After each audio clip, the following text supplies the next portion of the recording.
हम तो नीट वाले हैं, आप हमें जेई के सवाल क्यों करवा रहे हो? अगर ये दिमाग में आ रहा है ना तो निकाल देना मेरे भी सामने। तीनों लेक्चर में मिला के इस चैप्टर के 25 ही करवाए, लेकिन ये 25 वो सवाल है, अगर ये 25 करके जाता है तो हो सकता है कि आप जब नीट का पेपर देने बैठो तो 25 में से इसी तरीके का कोई कॉन्सेप्ट आपको दिख जाए। मैं इतना तो यकीन के साथ कह सकता हूँ कि जो भी मैं पढ़ाऊंगा, हर एक बात, हर एक सवाल वो आपके भेजे में दूंगा। मैं कैलकुलेशन थोड़ी टफ कर लूंगा, लेकिन आपके दिमाग में ये कंफ्यूजन पैदा नहीं होने दूंगा कि गुरु की 2s पास है।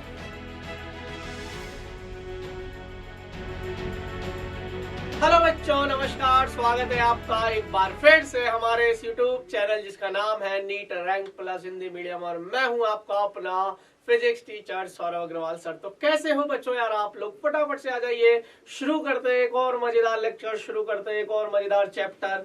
कहानी है सरल रेखा में गति की और लेक्चर नंबर 3। इससे पहले हमने इसी चैप्टर के 2 लेक्चर देखे, उन दोनों की दोनों लेक्चर्स में हमने किए थे सवाल। तो सर क्या आज भी हम सवाल करने वाले हैं? हाँ बच्चों, आज भी हम सवाल करने वाले हैं, और सवालों के माध्यम से ही हम देखेंगे, सीखेंगे कि कैसे सॉल्व होंगे क्वेश्चंस। ठीक है, तो शुरू करते हैं कहानी को। कुर्सी की पेटी बांध लीजिए, सौरभ सर का लेक्चर शुरू हो चुका है। आइए तो बेटा जी, आज हमारा तीसरा लेक्चर है। नीट PYQ सीरीज चल रही है, सरल रेखा में गति। शुरू करते हैं। तो पहला सवाल आपके सामने है, और ये बहुत ही खूबसूरत सवाल है, और मैंने रखा है जानबूझ के इतना खूबसूरत सवाल रखने के पीछे का कारण, जो कि यार पहला सवाल थोड़ा तंदुरुस्त होना चाहिए।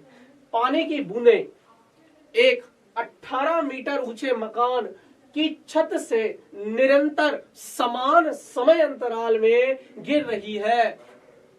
जब चौथी बूंद गिरना शुरू करती है, ठीक उसी समय पर पहली बूंद तल पर पहुंचती है।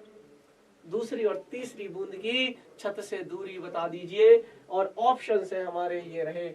कहानी समझाता हूं। कहानी क्या है? फील आएगा, फील आएगा, मजा आएगा। ये क्या है? ये है धरातल। तो ये हमने ले रखी है धरती मैया। ये क्या है बच्चों? ये है धरातल। ठीक है, ओके। यहां से 18 मीटर ऊंची, थोड़ा छत जैसा फील करा दें आपको, थोड़ा छत जैसा फील करा दिया है। ये कितना है बताओ? तो गुरुजी ये 18 मीटर। कितना है बच्चों? ये 18 मीटर है। इसमें किसी को कोई शक? बोलो यार। अब छत टपक रही है। वो बोलते हैं ना कि बारिश के दिनों में छत रिसती है। कभी देखा होगा, छत में लीकेज होता है तो पानी टपकता है, उसी का हाल है। तो ये है, छत है भैया, है ना। चलो सवाल सुनना। उन्होंने क्या बोला? बूंद है, नीली बना देते हैं। उन्होंने ये बोला है कि जब पहली बूंद जमीन पे पहुंचती है, तब चौथी बूंद छत पे आके लग जाती है, और वो ठीक टपकना शुरू करती है। मतलब वो टपकी नहीं है, पर वो टपक जाएगी। वो मोमेंट की मैं बात कर रहा हूं। तो देखिए, मैंने बूंदें बना दी, 4 बूंदें हैं, है ना। ये पहली बूंद है, तो ये चौथी बूंद है। उन्होंने क्या बोला? जब पहली बूंद तल पर पहुंचती है तो चौथी बूंद आकर लग जाती है। देखो ना, आप सवाल पढ़िए, आप सवाल की गहराई को समझिए, और देखिए अगर इस तरीके का कॉन्सेप्ट आप समझ गए ना, मजा आ जाएगा। मतलब आप इस तरीके के सवालों को छोड़ोगे नहीं। फिर सवाल समझो क्या है, बोला है ना। और समान समय अंतराल है, इसकी कहानी क्या है वो भी मैं आपको बताऊंगा। जब चौथी बूंद गिरना शुरू करती है, ये वाली बूंद अब ठीक टपकने ही वाली है, मतलब बस अब ये टपक जाएगी इसके बाद। तो पहली बूंद पहुंच गई है, हमने इसका फोटो खींच लिया कि भैया ये कहानी है। ठीक है, तो पूछा है कि ठीक उसी समय पर पहली बूंद तल पर पहुंचती है, तो दूसरी और तीसरी की छत से दूरी। तो क्या ये बूंद नंबर 2 है और ये बूंद नंबर 3 है? इसमें कोई गलती मत करना, ठीक है।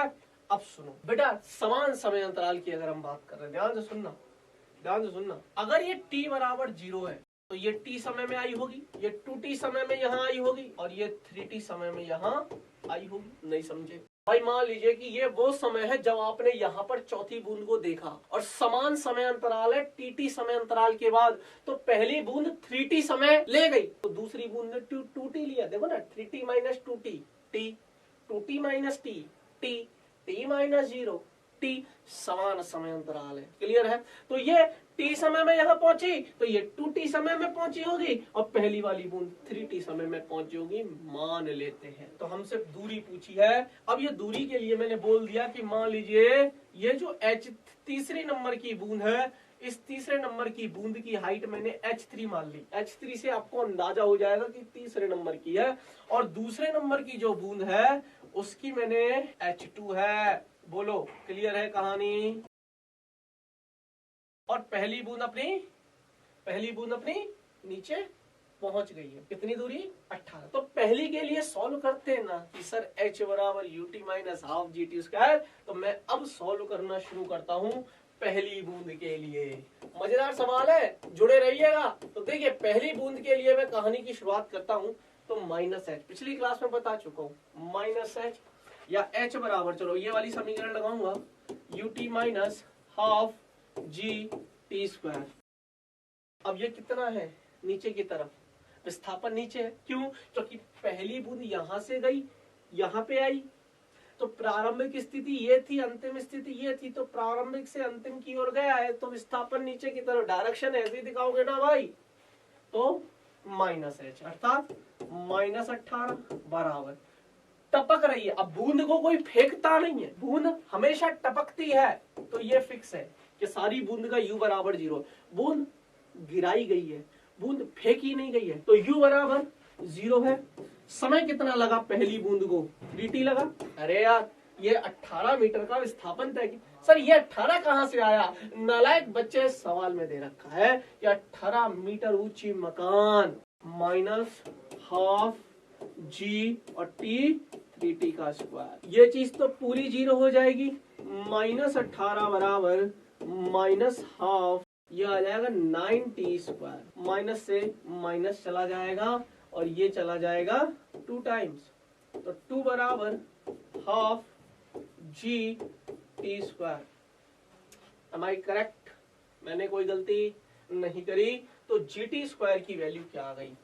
GT स्क्वायर की वैल्यू आ गई गुरुजी, और रख लो इसको एज इट इज, सॉल्व करने की जरूरत ही नहीं है। अरे देखो ना भाई, 18 बराबर आया ना G/2 9T स्क्वायर, 9 से ये कट गया, सही है ना भाई? चल अब H2 और H3 निकाल लेते हैं, क्योंकि हमें तो यही चाहिए। तो -H2, अब हमें ये पता नहीं है, तो दूसरी बूंद के लिए, और यहां मैं सॉल्व करूंगा तीसरी बूंद के लिए। दोनों को एक साथ सॉल्व करेंगे। पहली के लिए कर लिया, अब तीसरी और दूसरी के लिए। तो देखिए दूसरी बूंद कहाँ है? ये, तो -H2 बराबर, ये भी टपकी होगी, इसने जो समय लिया वो 2T लिया, माइनस हाफ G 2T का स्क्वायर। ये तो खत्म हो गया बेटा। तो -H2 बराबर माइनस हाफ G, ये आ जाएगा 4T स्क्वायर। माइनस से माइनस गया, H2 बराबर आ जाएगा बेटा जी, ये 4 को बाहर ले लो तो ये 2 टाइम्स कट जाएगा, तो 2 इंटू GT स्क्वायर, और GT स्क्वायर की वैल्यू है 4, तो H2 आ गया, इसकी वैल्यू कितनी है? 4 है ना, 2 इंटू 4, ये आ गया 8 मीटर। तो दूसरी बूंद ये 8 मीटर, तो H3 जाहिर सी बात है 8 से कम पे होगी। अबे यार तीसरी बूंद तो थोड़ी और ऊपर है ना, तो ये 8 से कम पे होगी, तो कितनी होगी वो चेक करनी है भाई। सेम चीज है -H3 बराबर 0T। अब यहां समय अंतराल T लेंगे, है ना, माइनस हाफ GT स्क्वायर, ये तो चीज 0 है। -H3 बराबर माइनस हाफ T स्क्वायर, इससे ये गया H3 बराबर half GT square, this is called 4।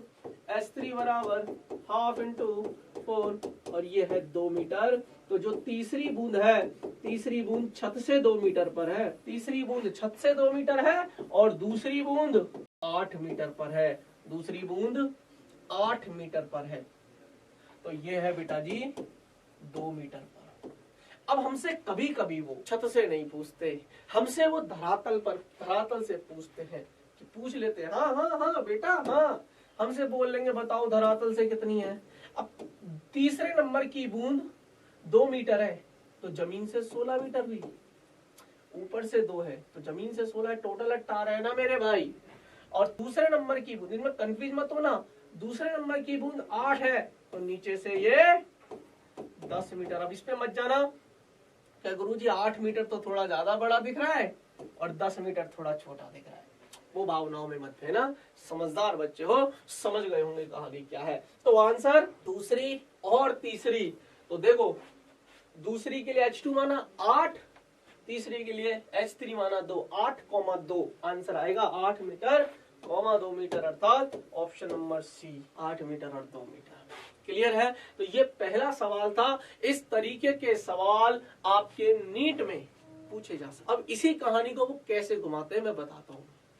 पहली बात तो आपको 4 बूंदों की जगह 3 बूंद दे देंगे। पहली बूंद छत पे लगेगी, तीसरी बूंद धरातल पर आ जाएगी, तो दूसरी बूंद हवा में रहेगी और दूसरी बूंद की पूछ लेंगे, चाहे वो छत से पूछ लेंगे चाहे वो धरातल से पूछ लेंगे। पहला चेंज ये कर सकते हैं। मैंने 2 बूंद लेके किया, उन्होंने एक बूंद इन द सेंस हवा में एक ही बूंद रहेगी। मैंने तो हवा में 2 बूंदे रखी, उन्होंने हवा में एक ही बूंद रख सकते हैं। पहली चीज। दूसरी चीज, छत वाला सिस्टम छोड़ के नल वाला बना देंगे कि नल से पानी टपक रहा है। तो कंफ्यूज मत हुआ करो, कॉन्सेप्ट सेम है, बेसिकली पानी टपक रहा है ना यार। तो आप समझदार हो, समझ गए होंगे। चले तो अगले सवाल पे चलते हैं। अगला सवाल है बढ़िया, क्या है सुनिए।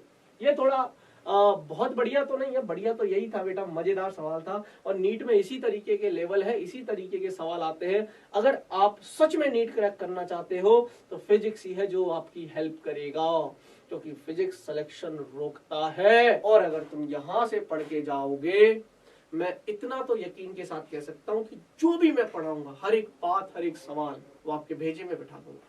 ये मेरी गारंटी है। मुझे अपने ऊपर विश्वास है। क्या आपको अपने ऊपर विश्वास नहीं है कि क्या मैं सीख सकता हूँ? मैं सिखा सकता हूँ। क्या आप सीख सकते हो? लिख दो कमेंट्स में हाँ या ना। चले, H ऊंचाई से गिराई गई एक वस्तु, अब गिराई है ना, छोड़ी है, फेंकी नहीं गई है, वस्तु T1 समय में जमीन तक पहुंचती है। तो प्रथम आधी ऊंचाई तय करने में लगा समय। हो गया सवाल खत्म। मान लेते हैं ये है धरातल, खत्म हो गया। तुरंत सॉल्व करेंगे। H ऊंचाई है, H ऊंचाई से एक वस्तु छोड़ी जाती है, गिराई जाती है नीचे की तरफ, मतलब U बराबर 0 है। G नीचे लगेगा ही लगेगा। G में किसी को कोई तकलीफ नहीं होनी चाहिए। G को मैं डबल से दिखाता हूँ और ये यहाँ पर पहुंच गई। तो इसको समय लग रहा है T1, जैसा कि सवाल में बोला है।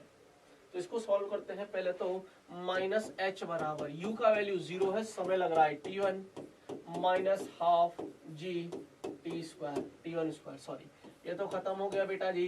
तो माइनस H बराबर minus half G T1 square, minus से माइनस गया तो T1 स्क्वायर बराबर 2H बाई समीकरण नंबर 1। ध्यान से सुनना। अब उन्होंने जो बोला है वो ये बोला है कि इसकी आधी ऊंचाई तक। अब कई बच्चे ये सोचते हैं कि गुरुजी पूरी H ऊंचाई नीचे आने में या H दूरी तय करने में T1 समय ले रहा है, तो आधी तय करने में मान लेते हैं ये आधी है H/2। अब यार H/2 आधी तय करने में T2 समय लेगा और T2 समय का वैल्यू सर T1/2 हो जाएगा। जब पूरा करने में T1 ले रहा है तो आधा करने में आधा लेगा। यही मात खाते हो आप लोग। ऐसा नहीं होता यार, एक्सेलरेटेड मोशन है। तो हमने मान लिया कि T2 समय ले रहा है और हमें यही T2 निकालना है। तो आइए वापस से लगाते हैं माइनस H/2, यहीं पर सॉल्व करते हैं। माइनस H/2, U 0 है अभी भी, समय T2 है, minus half G T2 square, ये तो खत्म हो जाएगा। माइनस H/2 दिख रहा है क्या आप लोगों को? माइनस H/2 बोलो बराबर, ये तो खत्म हो गया, minus half G T2 square. इससे ये गया, इससे ये गया, तो H/G बराबर T2 स्क्वायर। H/G की जगह मैं T2 स्क्वायर रख सकता हूँ। तो समीकरण 1 और 2 से, ये समीकरण नंबर 2 मान लो, समीकरण 1 व 2 से ध्यान से सुनना। अगर H/G की जगह में T2, तो T1 स्क्वायर बराबर क्या मिलेगा पता है? 2 इंटू H/G की जगह T2 स्क्वायर। मुझे क्या निकालना है? मुझे तो T2 निकालना है। तो T1 स्क्वायर बाई 2, तो T2 कितना आएगा? T1 बाय T2 बराबर T1 बाय √2। बोलो कहानी क्लियर है? हाँ या ना का जवाब दो। सवाल समझ में आया? मजा आया? अगले सवाल पे चलें। इजाजत है? इजाजत है। ओए गुरुजी, ये तो ये तो ग्राफ का सवाल है। दिस इज गुड सवाल, वेरी गुड सवाल, वेरी गुड सवाल।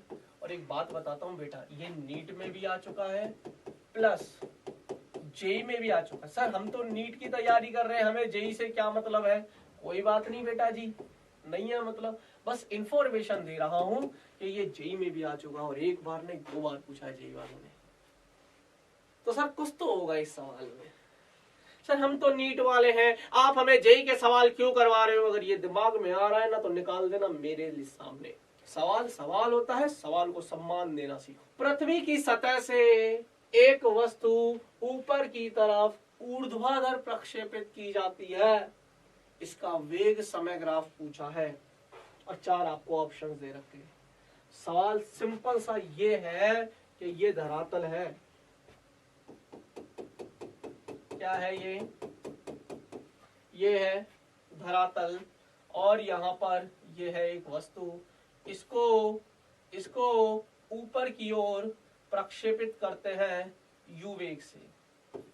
याद रखना, नीचे से जब भी कोई चीज ऊपर फेंकी जाएगी तो वो छोड़ी नहीं जा सकती। देखो 2 चीजें, अगर मैं ऊंचाई से किसी को छोड़ रहा हूं, ऊंचाई से मैं किसी वस्तु को गिरा रहा हूं, तो मेरे पास 2 तरीके हैं, या तो मैं छोड़ सकता हूं या मैं फेंक सकता हूं। और जब नीचे से ऊपर जाएगा ना तो हमेशा फेंक ही सकता हूं, छोड़ ही नहीं सकता। नीचे से ऊपर फेंकी जाती है चीजें, छोड़ी नहीं जाती। ऊपर से नीचे फेंकी भी जा सकती है, छोड़ी भी जा सकती है, अंतर समझो, ठीक है? तो अभी नीचे से ऊपर है तो अभी दिमाग नहीं लगाना कि सर फेंकी है कि छोड़ी है। भाई फेंकूंगा तभी ऊपर जाएगी, छोड़ने पर तो ऊपर कभी जाएगी ही नहीं, ठीक है ना? तो मान लेते हैं मैंने वी वेग से फेंका, यू से नहीं फेंका, मान लेते हैं। फिर जाते जाते ना ये एक अधिकतम ऊंचाई प्राप्त कर लेगी और फिर इसका वेग हो जाएगा 0। इसका वेग हो जाएगा, मान लेते हैं वी डैश 0। प्रारंभिक वेग v था, अंतिम वेग v डैश था, 0 हो जाएगा। तो उसको मैंने, और जब ये वापस आएगी और वापस जब ये आएगी तो वापस की कहानी बाद में बताऊंगा, पहले सुनो वेग समय ग्राफ। अब हमसे चाल नहीं पूछा, वेग पूछा है, और वेग एक सदिश राशि है। अब ध्यान से सुनना, ध्यान से सुनना पूरी कहानी को। इस वाली अक्ष पर मैंने वेग रखा है, इस वाली अक्ष पर मैंने वेग रखा है, इस वाली अक्ष पर सॉरी समय रखा है, इस वाली अक्ष पर। कभी कभी तो भावनाओं में बह जाता हूं बेटा मैं चलो कहानी समझ में आई। इस वाली अक्ष पर समय है और इस वाली अक्ष पर वेग है। अब सुनो, जब मैं नीचे से फेंक रहा हूं, क्या वो समय t बराबर 0 था? लेकिन t बराबर 0 पर कुछ ना कुछ वेग था कि नहीं था? था। तो वेग यहां से शुरू नहीं, यहां से शुरू करेंगे, क्योंकि जब t बराबर 0 था, जब t बराबर 0 था तब कुछ ना कुछ वेग था, कुछ ना कुछ वेग था। और जैसे जैसे ये ऊपर जा रहा है इसका वेग घट रहा है। क्यों? क्योंकि जी नीचे लग रहा है, तभी तो एक अधिकतम ऊंचाई पर जाकर वेग 0 होगा। मैंने कुछ वेग से फेंका और फेंकते कम होते होते होते होते होते होते 0 हो गया, अर्थात वेग घट रहा है। लेकिन समय बढ़ रहा है क्योंकि किसी ना किसी समय टी पर तो पहुंचा होगा। और जी नियत है, जब ये यहाँ आया, ये वाली जो स्थिति है ना बेटा, ये वाली आप समझो, ये वाली स्थिति है। यहाँ पर जो मैंने ग्राफ में बताया ना, ये पॉइंट यहाँ है। अब ये कण क्या होगा ना बेटा, अब ये कण नीचे आना चाहेगा, अब ये कण नीचे आएगा। अब जब ये नीचे आएगा तो u बराबर 0। क्यों? क्योंकि जब ये यहां से ऐसे गया तो यहां पे एक 0 हुआ।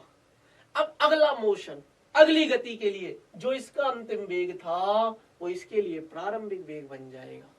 तो यहां से जब मैं फेंक रहा था तो यहां आकर इसका वेग 0 हुआ है, अभी तो अधिकतम ऊंचाई इसने प्राप्त कर ली। एक वक्त ऐसा आएगा, बहुत छोटे ही समय के लिए सही, लेकिन ये अपना वेग 0 जरूर करेगा, ठीक है? उसके बाद जब अगले मोशन की हम बात करेंगे तब यहाँ पर u बराबर 0 बन जाएगा। और अब जब ये नीचे आएगा तो इसका वेग बढ़ता चला जाएगा।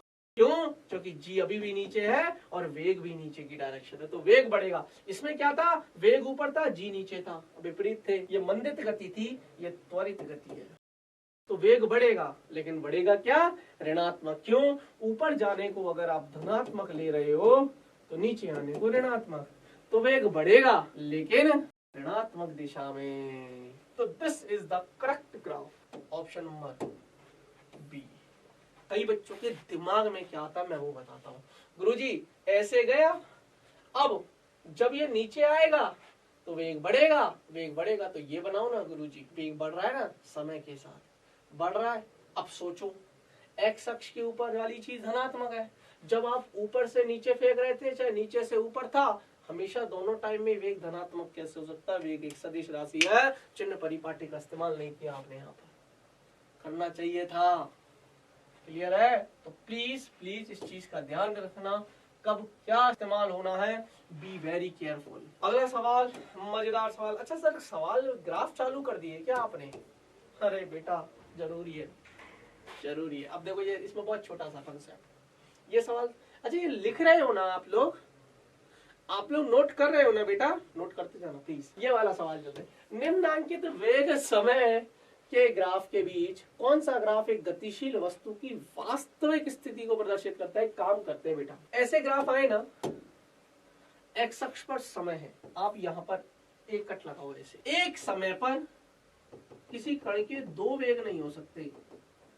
देखो ना, समय तो एक ही है ना, समय तो एक ही है ना। वाई अक्ष के समांतर रेखा खींचो, वाई अक्ष के समांतर देखो तो समय तो एक ही है, और उस समय पर एक कण के दो वेग नहीं हो सकते। देखो दो जगह काट रहा है, दो वेग नहीं हो सकते, ये ग्राफ नहीं हो सकता वास्तविक स्थिति को, है ना? ऐसे यहां पर करो, देखो देखो देखो, यहां पर भी है ना। अरे यार थोड़ा सा ग्राफ, ये ग्राफ नहीं हो सकता। आप सोचो ना गुरुजी ये कैसे काट रहा है, ये लो, यहां पर भी है, यहां पर भी है और यहां पर भी है। एक समय पर, किसी भी एक समय पर क्या वस्तु के तीन वेग हो सकते हैं? क्या नहीं हो सकते? गलत है। यहां पर देखो, लो ये भी सर, एक समय पर वस्तु के दो वेग नहीं हो सकते। पर यहां पर जब हम आते हैं, यहां पर तुम कहीं भी काट लो, कहीं भी काट लो, हमेशा एक समय पर एक ही वेग मिलेगा। ये देखो समय बदला तो लो गुरुजी दो आ गए ना, नालायक समय भी तो दो हो गए फिर। ये समय अलग है, ये समय अलग है। एक समय पर वस्तु का केवल एक वेग रह सकता है। अब समझ रहे हो क्या बच्चे मेरा पॉइंट? अब ऐसे ग्राफ अगर आए, अब चाहे वो वेग समय ग्राफ हो चाहे स्थिति समय ग्राफ, इसी को एक्सटी ग्राफ बना देंगे वो। तो आप याद रखना, एक समय पर वस्तु का एक वेग हो सकता है। कॉन्सेप्ट इज दिस, कॉन्सेप्ट यही लिख लेता हूँ, एक ही समय पर वस्तु का एक ही वेग हो सकता है, भिन्न भिन्न नहीं। गोल्डन लाइन है, लिख लेना, इसको बोलते हैं मेरी प्यारी बिंदु, स्वर्ण बिंदु, गोल्डन लाइन। जब भी कोई इंपॉर्टेंट पॉइंट आएगा आपको धीरे धीरे समझ में लगेगा। अभी तो हमारी बॉन्डिंग बनेगी, अभी आप धीरे धीरे जानोगे, अच्छा सौरभ सर ऐसे बढ़ाते हैं, सौरभ सर का ये तरीका है, सौरभ सर का ये डायलॉग है। जब भी मैं कोई इंपॉर्टेंट पॉइंट लिखवाऊंगा, मैं मेरी प्यारी बिंदु करके लिखवाता हूँ, ठीक है? Golden point. सुनिए, ये सवाल समझ में आया? पांचवें सवाल पे आते हैं। ओए होए होए गुरुजी ये भी ग्राफ वाला सवाल है? यस, ग्राफ वाले सवाल जरूरी थे बेटा। एक गतिशील कण का विस्थापन समय आरेख दर्शाया गया है, तो किस बिंदु पर कण का तात्क्षणिक वेग, जैसे ही तात्क्षणिक पूछे, एक्सटी ग्राफ है, स्लोप खींचेंगे ढाल। अब 90 डिग्री से ज्यादा कौन कौन सा है? देखो ध्यान से सुनना, ये डी पर तो नहीं है सर, स्लोप देखो डी बिंदु पर है क्या? नहीं, ये तो है ही नहीं गुरुजी। सी बिंदु पर, सी बिंदु पर भी नहीं है गुरुजी। एफ बिंदु पर भी नहीं है। हाँ गुरुजी ई बिंदु पर लग रहा है, देखो 90 से ज्यादा कोण, 37 से, अरे नालायक 90 से ज्यादा कोण यही है, बाकी ये सब 90 से कम है, ये सब 90 से कम है, और ये तो 0 ही है। 90 से ज्यादा कौन सा कोण है? मोटा मोटा बता दिया, बिंदु ई पर है। और एक्सटी ग्राफ जब भी होता है dx by dt, वेग dx विस्थापन है, डिस्प्लेसमेंट मतलब ही है बेटा जी, विस्थापन लिख देता हूं अगर आपको नहीं समझ में आता हो डिस्प्लेसमेंट। पर मेरे बच्चों हिंदी मीडियम के हैं, तब भी हमको इतनी अंग्रेजी तो आनी ही चाहिए। तो ये जो ई है ना, ये ई बिंदु पर देखिए ना, थीटा का मान ग्रेटर देन 90 है, स्लोप ऋणात्मक है, ढाल इसकी प्रवणता बिंदु ई चला जाएगा। यस, कोई दिक्कत, किसी को भी कोई समस्या आ रही है तो बता दीजिए। चलें आगे, प्रश्न नंबर 5 की कहानी खत्म हुई। अब चलते हैं प्रश्न नंबर 6 पर। करो भाई सवाल करो यार। 6 नंबर का सवाल सुनो। सवाल क्या है, मैं पढ़ देता हूं सवाल को कि मीनार के शीर्ष से ऊपर की ओर यू वेग से फेंका गया एक पत्थर धरातल पर 3 वेग के साथ पहुंचता है तो मीनार की ऊंचाई है। अब ये सवाल में ना v स्क्वायर बराबर u स्क्वायर माइनस 2gh लगाना है। बहुत सिंपल सवाल है। क्या आप लोग करोगे इस सवाल को? आप लोग करना, मैं दे रहा हूं होमवर्क, कर लोगे? अरे ओए आंसर्स कमेंट सेक्शन में लिख देना, मेरे को प्लीज लिख देना। क्या गुरुजी question number 6 answer A B C D चारों मत लिख देना। क्या गुरुजी हमने तो चारों लिख दिया, अपने हिसाब से रख लो, जो आपको अच्छा लगे, जो भी आंसर होगा अपने हिसाब से छांट लेना। आप मुझे बताइए कि आंसर क्या है, ए है, बी है, सी है, डी है। ठीक है, सवाल पे चलते हैं, अगले सवाल पे। सवाल नंबर है 7, बहुत बढ़िया सवाल है। और सवाल ये है, ये भी AIPMT में आया हुआ सवाल है। AIPMT का मतलब बता देता हूँ, all India pre medical test 2009 में आया हुआ सवाल है। हम नीट वाले बच्चे हैं, हमें इन सवालों से मोहब्बत होनी ही चाहिए प्रीवियस ईयर्स के। और जितने सवाल मैं करवा रहा हूँ वो कहीं ना कहीं आए हुए हैं। तो अगर ईयर मेंशन नहीं है तो परेशान मत होना, गुरुजी इसमें तो साल नहीं लिखा हुआ है, तो क्या ये सवाल आया नहीं है? आया है, या उस तरीके के सवाल आने की पूरी पूरी संभावना है।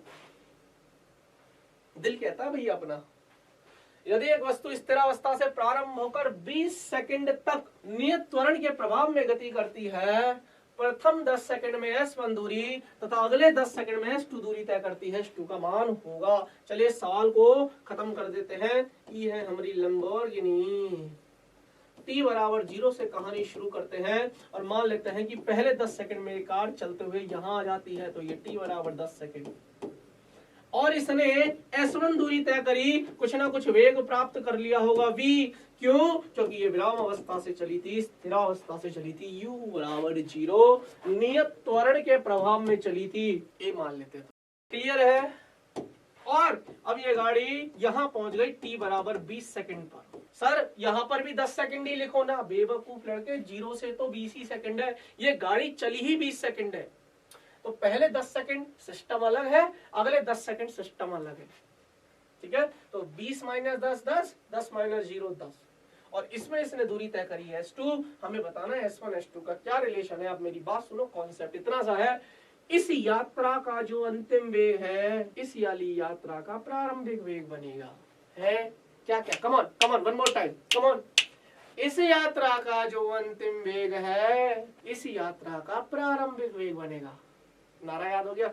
चलिए तो याद रखना, कहानी की शुरुआत करते हैं। आइए, S1 बराबर ut, u कितना है? 0, t कितना है गुरुजी? t कितना है? 10 सेकंड में। S1 बराबर ut प्लस हाफ, a कितना है पता नहीं, t कितना है? 10 का स्क्वायर।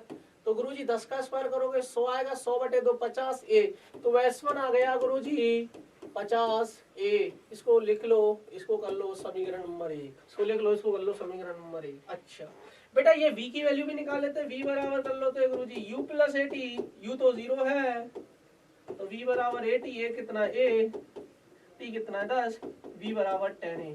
और जो इस यात्रा का अंतिम वेग है वो इस वाली यात्रा का प्रारंभिक वेग है, और वो कितना है 10a। तो S2 निकाल लो। S2 बराबर कैसे करोगे? ut, u कितना है 10a, u ये u है, t और अगले 10 सेकंड चला प्लस हाफ a, t कितना 10 का स्क्वायर, 10 का स्क्वायर करोगे 100, 100/2 50 है, और ये 100 है। S2 बराबर 150a। समीकरण नंबर 2, समीकरण 1, समीकरण 2 दोनों को दे दो भाग। तो S1/S2 करोगे 50a/150a, ये आएगा बेटा 3 भाग। तो S1 बराबर S2/3, या यूं बोल दीजिए S2 बराबर 3 टाइम्स ऑफ S1। सवाल बेहतरीन है, आप केवल कितनी जान डाल रहे हो सवाल में। आप सवाल को पढ़ो, होंगे आपसे सवाल। मेरे बच्चे इतनी प्रैक्टिस करवा दी। देखो तीसरा लेक्चर है, आप मानता है तीसरा लेक्चर है? दिल से बात करता हूँ भाई, दिल से बात करता हूँ। तीसरा लेक्चर है। मैं ये कह रहा हूं मैंने 25 ही सवाल करवाए तीनों लेक्चरों में मिला के, तीनों लेक्चर में मिला के इस चैप्टर के 25 ही करवाए, लेकिन ये 25 वो सवाल है, अगर ये 25 करके जाता है तो हो सकता है कि आप जब नीट का पेपर देने बैठो तो उन 25 में से इसी तरीके का कोई कॉन्सेप्ट आपको दिख जाए, इसलिए भी ये सीरीज महत्वपूर्ण है। तो कर लो भैया। सवाल नंबर 8वां आप करोगे, मैं नहीं करवाऊंगा। सर तो ये करवाओगे, कुछ तो करवा दो। सर ये करवाओगे, ये वाला सवाल करवा के एक बार कोशिश करता हूँ। ये वाला तो बहुत सिंपल है, लेकिन इस तरह की वैरायटी एक्चुअली अभी तक मैंने करवाई नहीं है, इसलिए मुझे करवाने की जरूरत है। बाकी तो ये मैंने अभी अभी करवाया है, अभी करवाया है, सेम वही सवाल है। ये वाला भी बहुत सिंपल सवाल है। तो 8वां सवाल होमवर्क में करिएगा। सवाल क्या है समझा देता हूँ। सीधी सड़क पर एक बस 10 मीटर पर सेकंड की चाल से जा रही है। एक स्कूटर वाला बस को 100 सेकंड में पकड़ना चाहता है। यदि बस स्कूटर वाले से 1 किलोमीटर, बेटा जी ये जो 1 किलोमीटर है यहाँ पर आपको कन्वर्ट करना पड़ेगा इसको मीटर में, और 1 किलोमीटर बराबर 1000 मीटर। क्यों कन्वर्ट करना पड़ेगा? क्योंकि आपको जो बस की रफ्तार दे रखी है वो मीटर पर सेकंड दे रखी है, और स्कूटर वाला भी उसको सेकंड में ही पकड़ना चाहता है, घंटों में पकड़ना नहीं चाहता। तो मात्रक पद्धति का ध्यान रखा जाएगा। अगर यहाँ पर मीटर पर सेकंड है तो आने वाले जो भी होंगे वो सब मीटर में रखेंगे, या मीटर में या सेकंड में। क्लियर है? और हमको पूछा है तो स्कूटर वाला बस को किस चाल से पीछा करे, क्या वह बस को पकड़ ले। समय फिक्स है क्या 100 ही सेकंड में पकड़ना चाहता है। तो ये सवाल है आपका, और आंसर बताओगे क्वेश्चन। अच्छा सीधे कमेंट्स में ये मत डाल देना ए अभी, मुझे वहां पर ये मेंशन जरूर करना कि गुरुजी question number 8 A, question number 8 B, question number 9 homework. Same सवाल है जो अभी अभी मैंने करवाया। और सबसे मजेदार बात बताऊं, ये नीट में आया हुआ सवाल है। ओए होए होए, नीट यूजी आप लोगों के एग्जाम का नाम है, 2013 में आया हुआ सवाल है। मजेदार सवाल है, करिएगा। और बहुत सिंपल सवाल है, बहुत सिंपल सवाल। एक पत्थर मुक्त रूप से गुरुत्वाधीन गिरता है, गुरुत्व के अधीन गिरता है। यह पत्थर पहले 5 सेकंड में h1 दूरी, अगले 5 सेकंडों में h2 दूरी, उससे अगले यानी तीसरे 5 सेकंड में पहला 5, फिर अगला 5 और उसका भी अगला 5 मैच 3 दूरी तय करता है। h1 h2 h3 में आपको संबंध बताना है। ये ऑप्शन है आपके, कोशिश करिएगा, कर लोगे। अगला सवाल है, ये मैं करवाऊंगा गुरुजी, AIPMT में आया हुआ सवाल है 2011। सवाल यह है, एक कण अपनी कुल यात्रा की आधी दूरी v1 चाल से और आधी दूरी v2 चाल से तय करता है, तो पूरी यात्रा की औसत चाल। देखिए मान लेते हैं कि एक कण है, ये बना दिया हमने चिंटू।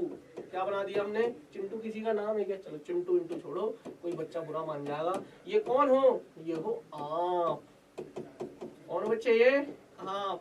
यहाँ से लेके यहाँ तक जाना चाहता है, तो पूरी दूरी जो है वो मान लेते हैं s है।